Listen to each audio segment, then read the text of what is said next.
प्रदेश कांग्रेस द्वारा राजनांदगांव नगर निगम के लिए पर्यवेक्षक बनाया गया है। 11 जनवरी को मैं आया था।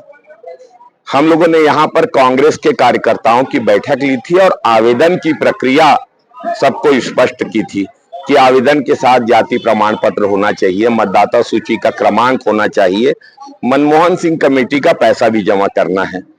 तदनुसार ब्लॉक कमेटी और जिला कमेटी के द्वारा आवेदन लिए गए हैं। आज 1-to-1 बैठने की घोषणा हमने पहले से कर दी थी। आज ही संयोग से धरना हो गया है, तो धरना भी चलेगा और जो लोग मिलना चाहते हैं वो एक एक करके, अकेले में, कोई स्थानीय नेता साथ में नहीं बैठेगा और सबकी भावनाओं को मैं सुनूंगा, सबके विचारों को सुनूंगा, सबके सुझावों को सुनूंगा और उन बातों को मैं प्रदेश कांग्रेस के समक्ष, जिनने मुझे पर्यवेक्षक बनाया है, रखने के प्रयास करूंगा। न कोई पैमाना है, न कोई समय की सीमा है। जो अपनी बात कहना चाहता है व्यक्तिगत रूप से, समूह में, कोई अपने वार्ड के बारे में बात कर सकता है, कोई अपनी दावेदारी के बारे में बात कर सकता है, कोई पूरे जिले, कोई पूरे शहर के बारे में बात कर सकता है, कोई व्यक्ति अपने मोहल्ले में जितने वार्ड आते हैं उनके बारे में बात कर सकता है। हम सबके विचार सुनेंगे और उन विचारों को ऊपर पहुंचाने के लिए मैं एक माध्यम मात्र हूं। मैं कोशिश करूंगा कि इन बातों को मैं वहां तक पहुंचाऊं। सामान्य हो गया, निश्चित तौर पे दावेदारों की संख्या काफी होगी, तो क्या रहेगा चयन का जो प्रक्रिया है, किस पे ध्यान देंगे आप?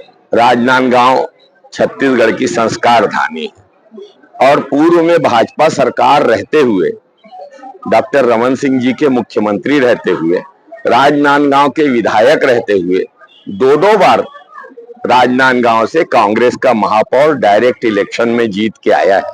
मुझे ऐसा लगता है कि राजनांदगांव के लोग स्वाभिमानी हैं, संस्कारी हैं और राजनांदगांव के लोग इस बार सही फैसला करेंगे और कांग्रेस को विजयी बनाएंगे। चयन का आधार क्या होगा?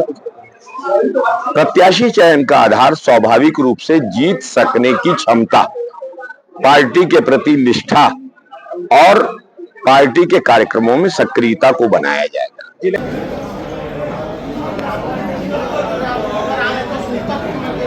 देखिए, प्रदेश कांग्रेस कमेटी के अध्यक्ष सम्मानित दीपक बैद जी और कांग्रेस संगठन छत्तीसगढ़ का आने वाले नगरीय निकाय के जो चुनाव हैं उसके लिए कमर कस ली है और प्रारंभिक चरण में जो दावेदार रहते हैं, जो हमारे कांग्रेस के कार्यकर्ता हैं, मजबूत सिपाही हैं, उनसे राय शुमारी के लिए पर्यवेक्षक आदरणीय शैलेश रंजन त्रिवेदी जी का राजनांदगांव आगमन हुआ है और निश्चित रूप से राजनांदगांव में कांग्रेस के लिए एक अच्छा वातावरण है, भाजपा के खिलाफ आक्रोश है और प्रत्येक कार्यकर्ताओं की मंशा के अनुरूप उनकी भावनाओं को जानने के लिए आदरणीय शैलेश रंजन त्रिवेदी जी आए हैं।